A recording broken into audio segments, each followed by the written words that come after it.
Yekaterina by Brian Shinomiya. Chapter 4. I found myself in the middle of a crowded street in the center of Moscow.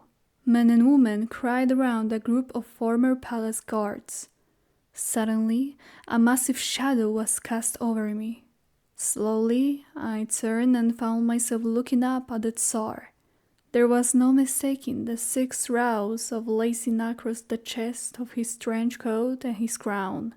He was a mountain of man, almost 7 feet tall. He wore a bold, stout-hearted, and indomitable expression. There was no mistaking this man. Tsar Peter the Great, the true Lionheart, the brutal modernizer of Russia and her navy. In the sky behind him, a sickle-shaped cloud floated in front of a black moon, the symbols of Goddess Mora, the giver and taker of life. A warm feeling gradually spread across my body. I tried to take a breath, but I started coughing. My lungs hadn't adjusted yet. Another bad cryosleep experience. How surprising. I looked down. My right arm was connected to the hydrotic machine via a tube. The warm hydrotic fluid was slowly returning me to reality. I looked around, trying to adjust my vision. The images are still very blurry, not to mention the buzzing in my head. "Wake up!" a woman's voice demanded. The sudden sound caught me off guard. It was right next to me. I flinched as I looked in the direction from which it came. That accent sounded very familiar. Could it be?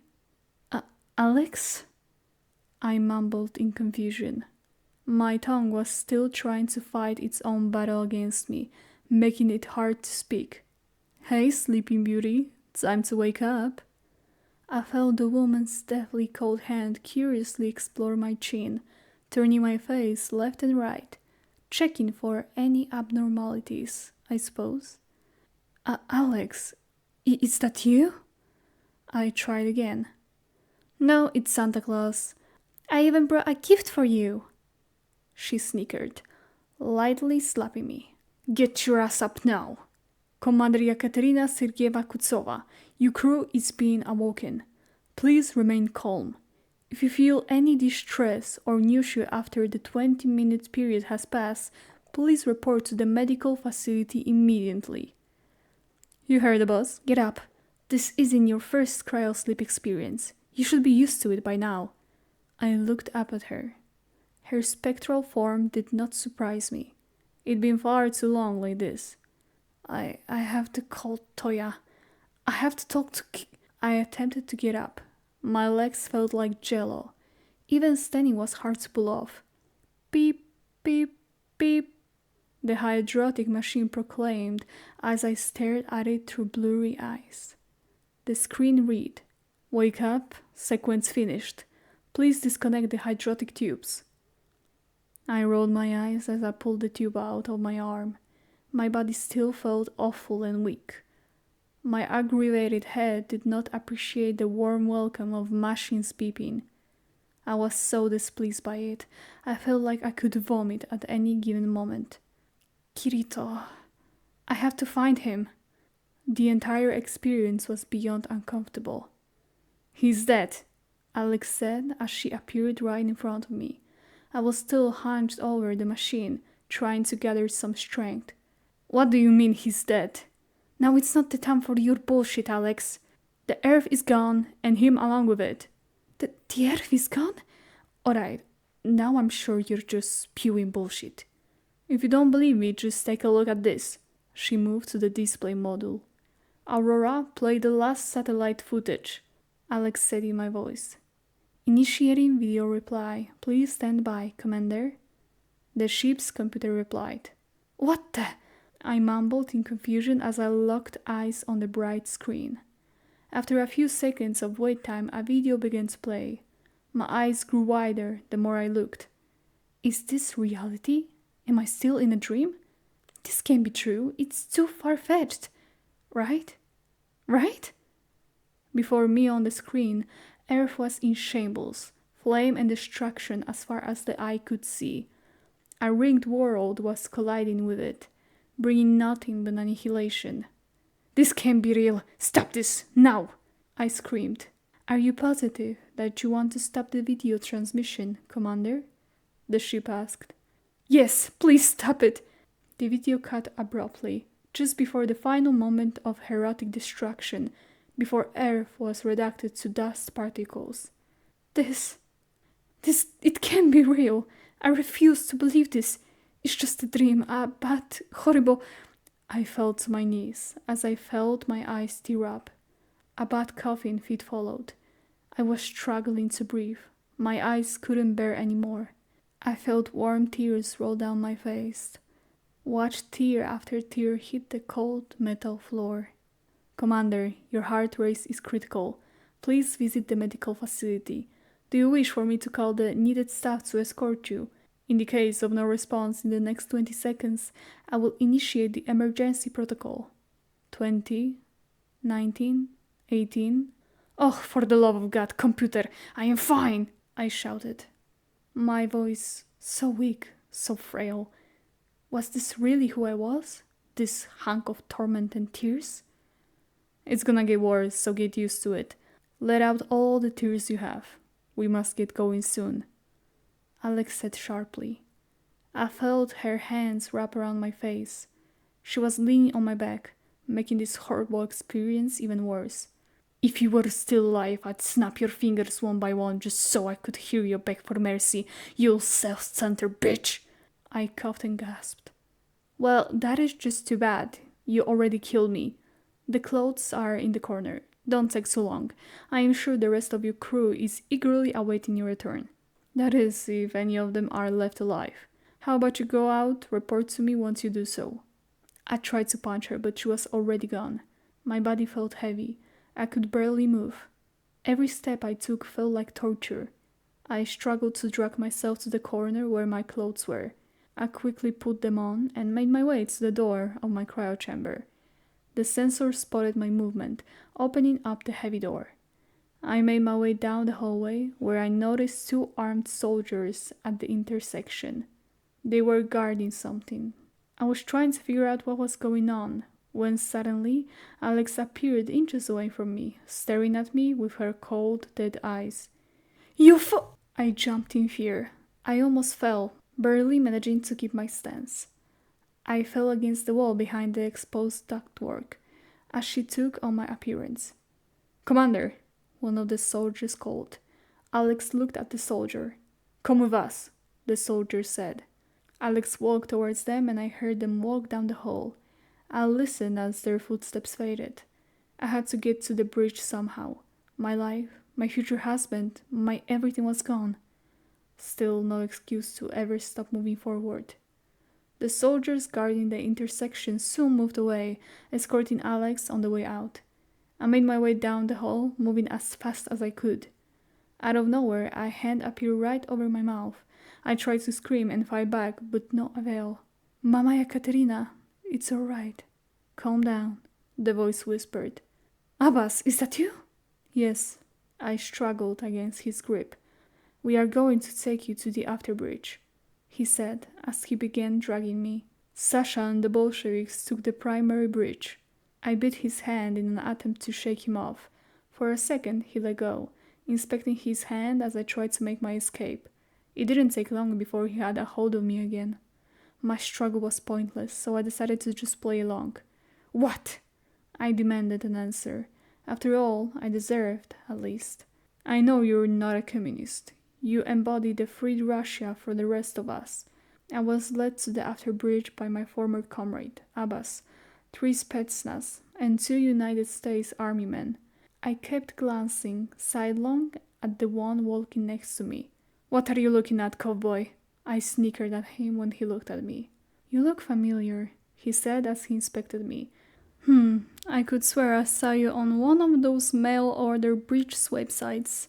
That's what they're called, right?" A grin ran across his face, showing me just how weak I was in the current situation. I was getting ready to spew hellfire on the uncultured swine when the door rudely interrupted me. Mama Yekaterina, the breach erupted into cheers. I looked around in disbelief. So many Russians and Americans were cheering me on. Commander, once the earth was destroyed, the fleets deteriorated and began fighting amongst themselves. Alliances were formed, Abbas said as he looked around the mess. What is all this? What is going on with my ship? I demanded as I pointed to the Americans. We took the bridge from Sasha. It allowed us to ally with an American Yorktown and a Chinese destroyer, Abbas informed me. I looked around the room. It felt shallow, a poor resemblance of what the primary bridge was supposed to look like. I tried so hard to spot my crewmates, at least one. Any familiar faces would be welcome. I soon came to the realization that over half of my commanding crewmates were missing. I felt a tap on the back as Abbas started talking. I looked over my shoulder. Alex again. I see you are wondering where the rest of your crew is, Abbas said, as I tried to focus on him instead of Alex. I told you it was going to get a lot worse, she said. Tolly was captured. Boris is dead. The rest have met similar fates. Abbas informed me bluntly. Who is controlling the ship's weapon system? I continued to focus on Abbas.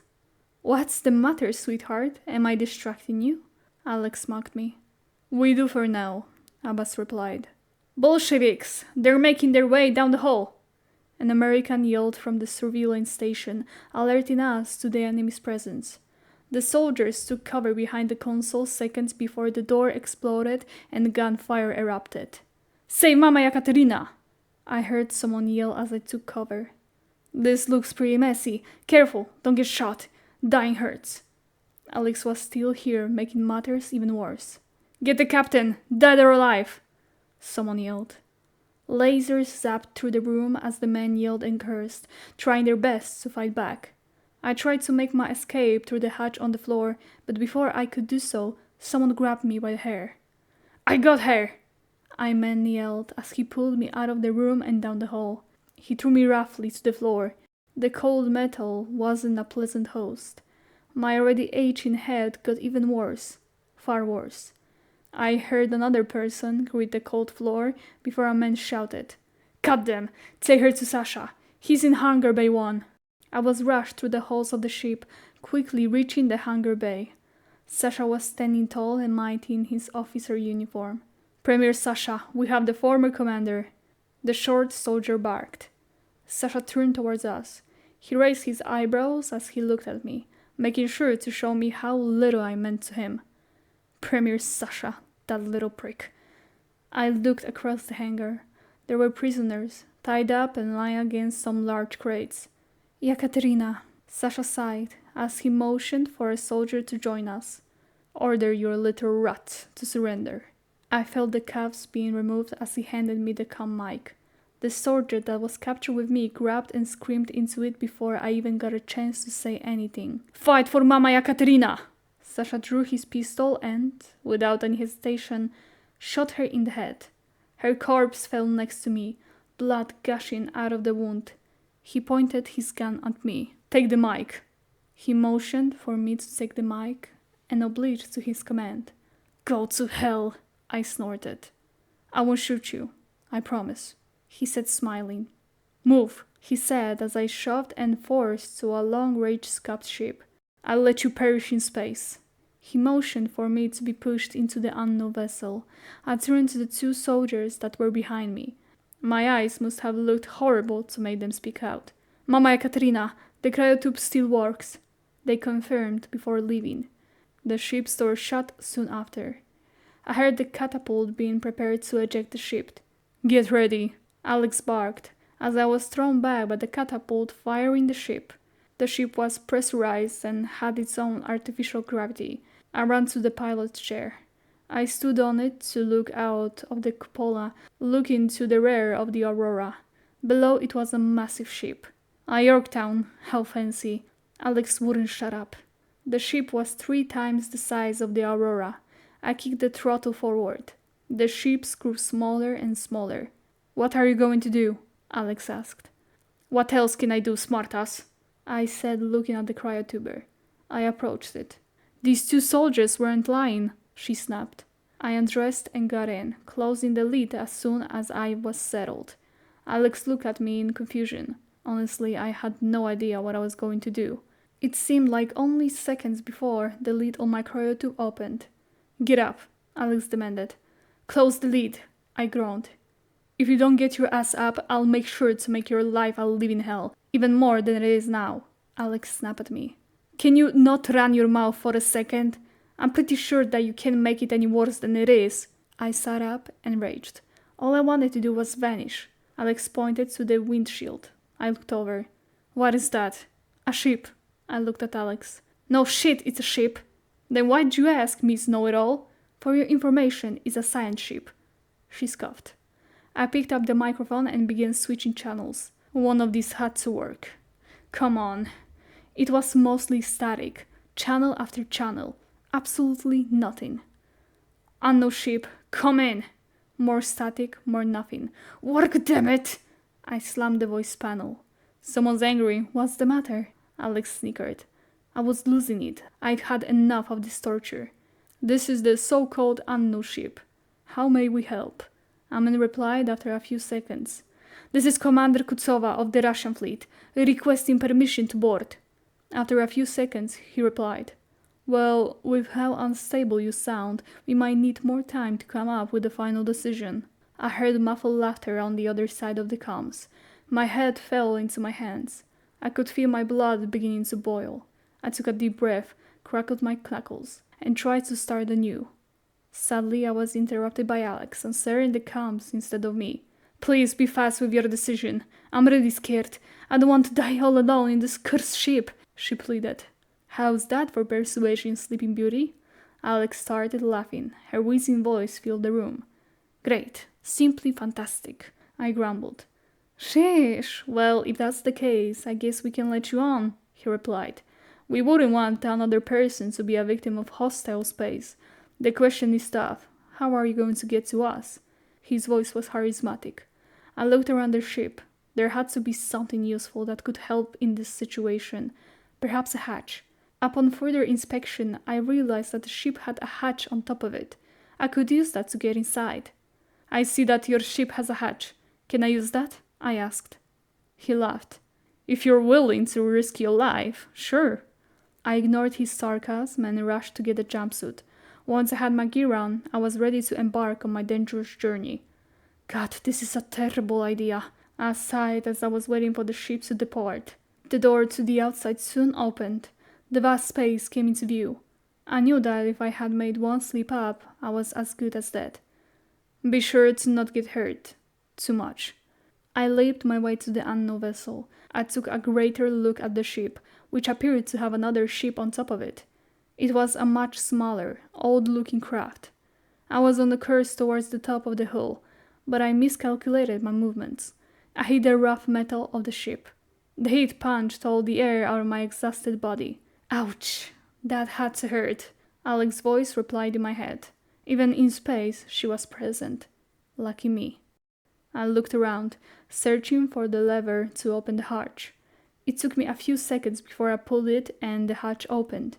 I hastily made my way inside the craft. The hatch closed behind me as soon as the room started pressurizing. It didn't take long before I was greeted by a blonde woman. "Kto ty?"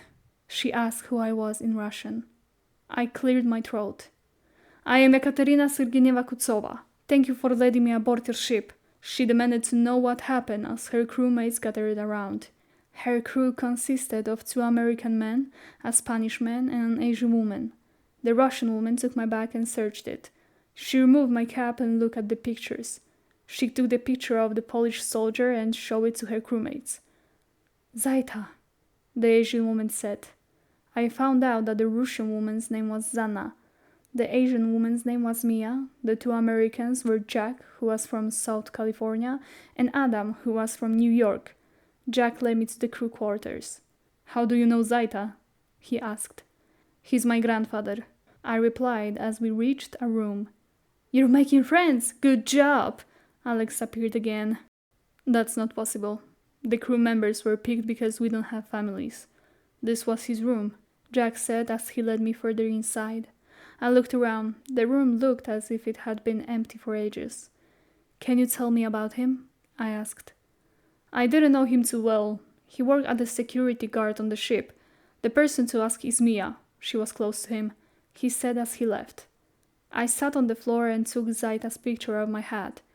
Who are you? I asked, peering at the picture.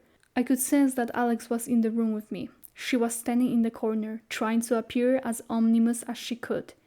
A sudden knock on the door snapped me back to reality from the grim moment before. Alex immediately turned to it, letting a smile run across her face. Zanna entered the room. Is Earth actually gone? She asked. Sadly, yes. It's a strange reality I have to come to terms with. What an awful reality to live in. Anyway, I came here to ask you something. Can you fly a ship? I nodded. Yes, I can fly fighter jets. She motioned for me to follow her. We made our way through the ship, all the way to the science labs. She handed me a meal replacement bar. I looked around the ship. Where is Zaita?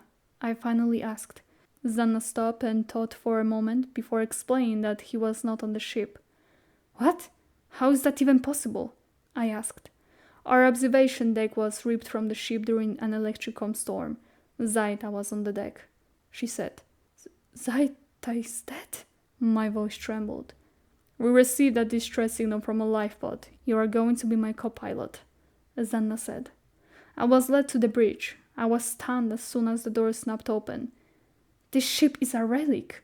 Are you sure it's safe to fly? I asked. Just trust me, she assured me. I sat in the co-pilot seat and she pointed to the console. The signal came from here. I looked at the radar screen. What's this? I asked, pointing to the corner of the screen. Zanna tried to take a look before Adam's yelling interrupted us. Never mind the radar, look at that! I looked out of the ship to a cluster of swirling blue, green, and purple lights. Incoming ship! I screamed out. No shit, darling, Alex laughed. Alex, shut up!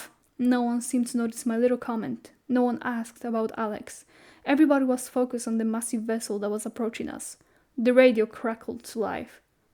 This is the USS Liberty Bell. Identify yourself, an American man demanded. This is a scientific vessel, Zanna replied. We have American, Mexican, and an Asian members, I included. Are you Soviet or Russian Federation? The American replied as the massive Yorktown came into view with another ship, a semi-destroyed Volga class. Smoke billowed from the command tower. Plasma fires were burning all along her hull. This is Commander Yekaterina Kutuzova. Mama Yekaterina, Abbas said over the radio. We retook the Aurora. I looked in horror at my former ship. The forward section of the hull on the top was peeled back like a tuna can and the port side was blown open from the outside. We're being pushed out of the galaxy, Abbas said. I covered the microphone. Give them the coordinates to the spot, I ordered Zanna. She considered it before sending the coordinates of the distress signal. We're low on fuel, she added.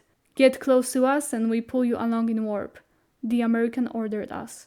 Zanna forced the throttle forward and flew the ship as close to the Yorktown as she could. The bow of the ship stretched as far as the eye could see, stars zipping past. I looked at the constellations and the orange, purple, and white gas clouds passing by. Are you still there? The American asked. Yes, Zanna replied. We are not picking up the signal anymore. We will protect you the best we can, Abbas replied. I looked out to the Aurora. Chunks of the ship were being torn from her. She couldn't take much more punishment. New plasma fires were sparking to life all over the hull. That ship isn't going to make it, Jack said. It was built in Russia. It will hold together, I said, mainly to reassure myself. I left the bridge and lost myself in the ship. I still had my portable comm unit. I took it out and searched for Abbas. He wasn't easy to find, but I managed to locate him. Abbas, I said. Abbas, reply. Only static sounded from the comm unit. Abbas, you answer me when I talk to you, I shouted. Go ahead, he grumbled. I need to know if someone is alive, I said. Who? He asked. Dmitry Borisovich Hujunkin. I was praying that he wasn't on Sasha's side. I couldn't bring myself to call him directly. The corpseman. I'll find him personally. I walked to the wall and banged my head against it. What was going on? Where we are going? Questions ran through my mind. Everyone I cared about was dead.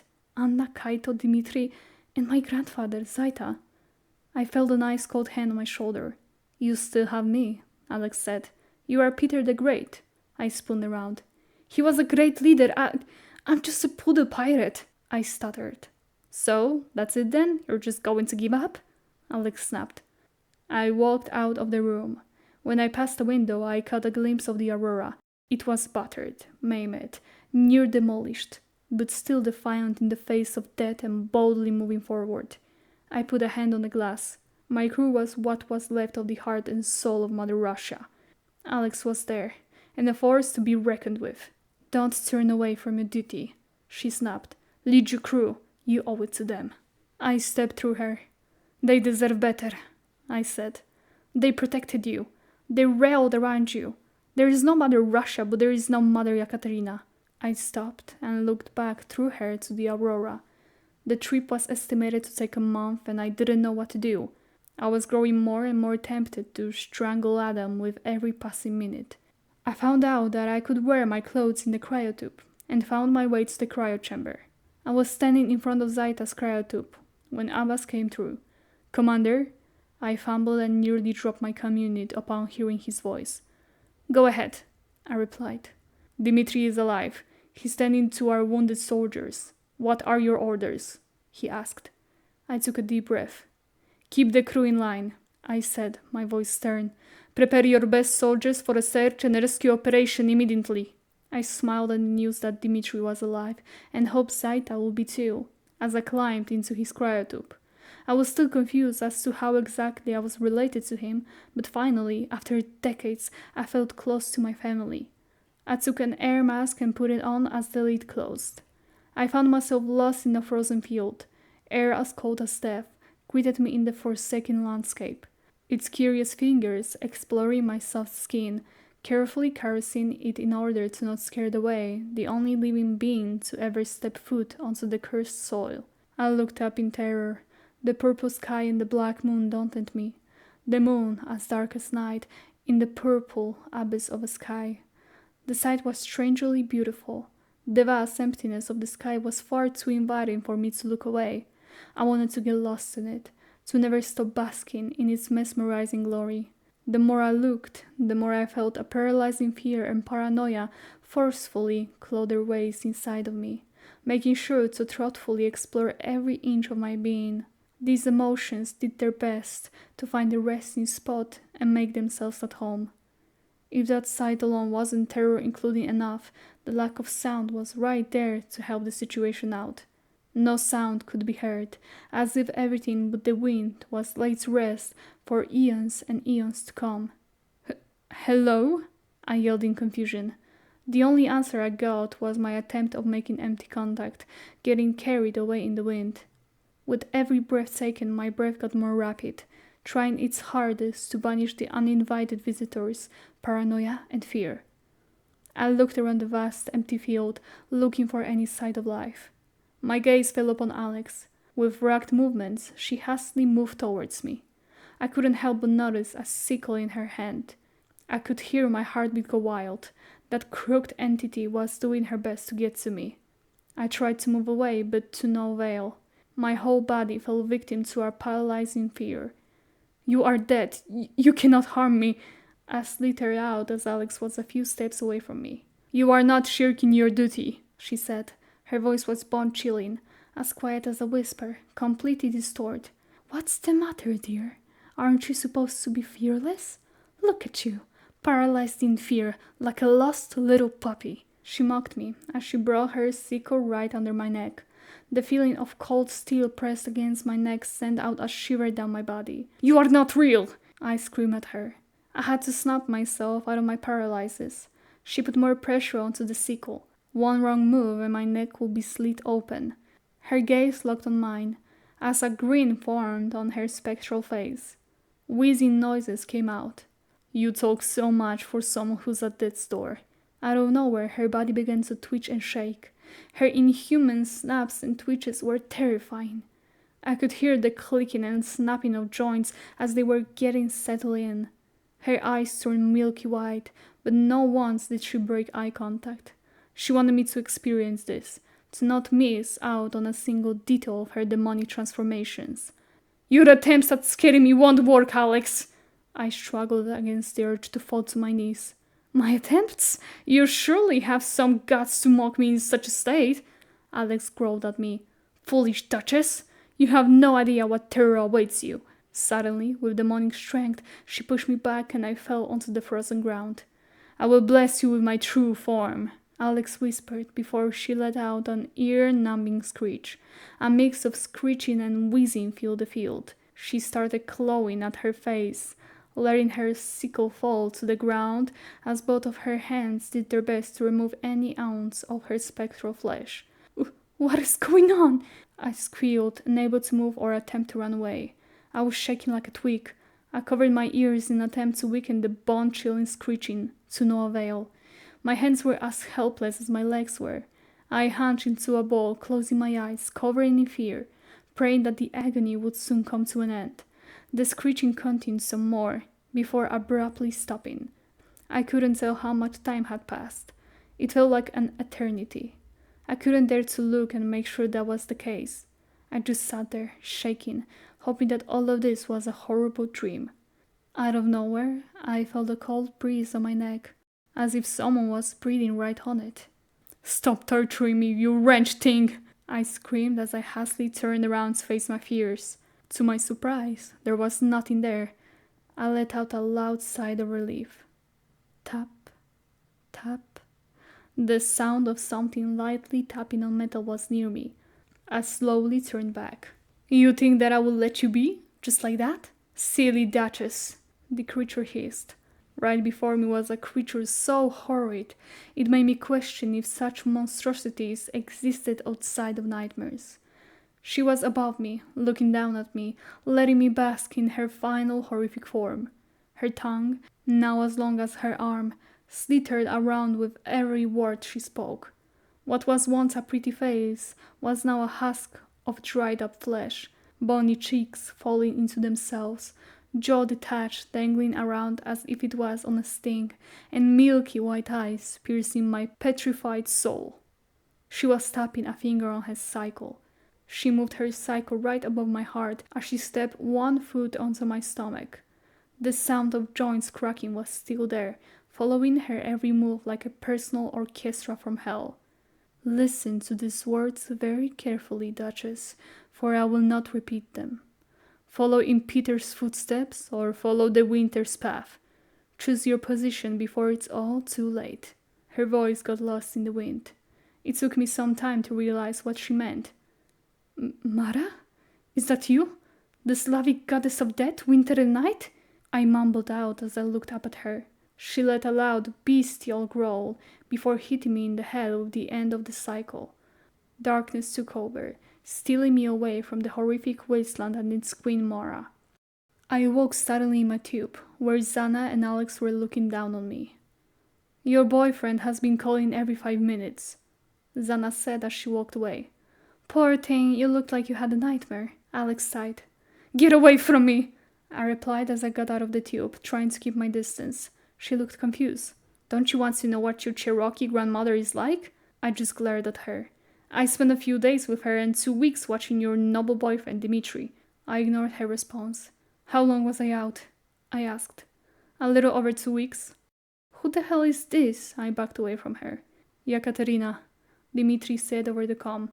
Hello, Dmitri? I wasted no time replying. I felt as if I was going to explode from the excitement. How are you? Dmitri asked. Are you hurt? He sounded scared. I'm fine. Were you injured? I replied. What happened to the Aurora? He responded right away. I'm fine. Sasha tried to take the ship. As his men were losing, they tried to destroy the ship. I dropped to the floor. I looked at my officer's cap, sitting on the bag from the ship I was exiled on. I riffled through the bag.